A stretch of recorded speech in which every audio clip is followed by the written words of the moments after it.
Job's not that bad, you know. I used to work in a supermarket. Now that was mindless, sat about all day, bored out of your head, dreaming of the weekend. At least here you can have a little say in a matter. See, I just want an easy life, no pressures. And I want someone to take care of me. And I think I find that, see, I really do. And Adele, she thinks she's the only one with problems. I mean, who's she kidding? With skeletons in the closet, I have a whole kitchen scoop full of them. You see, there's something I have to tell Steve. I think it's only fair to him.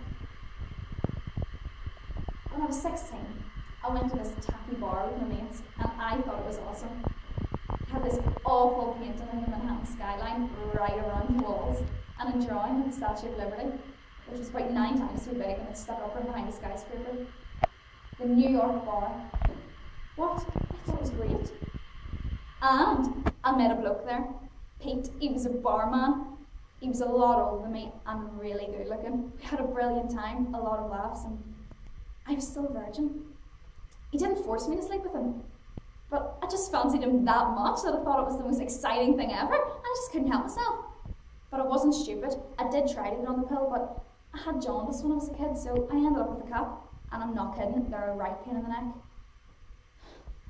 Anyway, I went on holiday to Scotland for 2 weeks, and I told my mum that I was going with my mates. I thought I was pregnant at the time, but I didn't tell anyone. I was frightened, so I just tried to put it to the back of my mind. But it was impossible. Everywhere I went, there was pregnant women, women with pushchairs, tiny clothes on hangers, and babies in magazines. So I ended up, I just went to the chemist and got a DIY home testing kit. Then I got back to the campsite, and I weighed all over my hands trying to get it into the test tube. Why did they make them so small? Anyway, 2 hours later, the change in colour and the sickness in my stomach said everything. I didn't even have to think about it. I just asked for an abortion.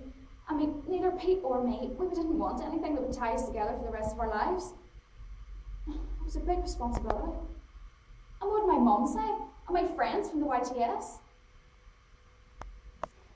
What about the rest of my life? I was scared as well. I mean, how can I look after a kid? I only had 2 GCSEs. So I begged them to let me do it there in Scotland, so that no one would know. They put me in this hospital by the sea, and I was in a ward with about 8 other people. They all had fluffy slippers and dressing gowns and a glass of orange juice by their bed. I had to make do with a hospital nightie, my stocking feet, and a baggy combat jumper that I took camping with me. It was done soothing. You bleed a lot and you feel depressed, but relieved also. Sometimes think about it, you know, what it would be like now. Upsets me. I want to tell someone and talk about it, but I can't. I mean, should I tell Steve we want to get married, and I know this time's right. He's got a really good job, he's a roadie with a rock band, and he thinks he can buy a house. I want to tell him because I want to be honest. But I mean, things like that can stop you having kids altogether, can't it? I'm frightened that if I tell him, he'll leave me. No, you know what? I'm just going to keep it a secret between you and me. Don't tell anyone, will you?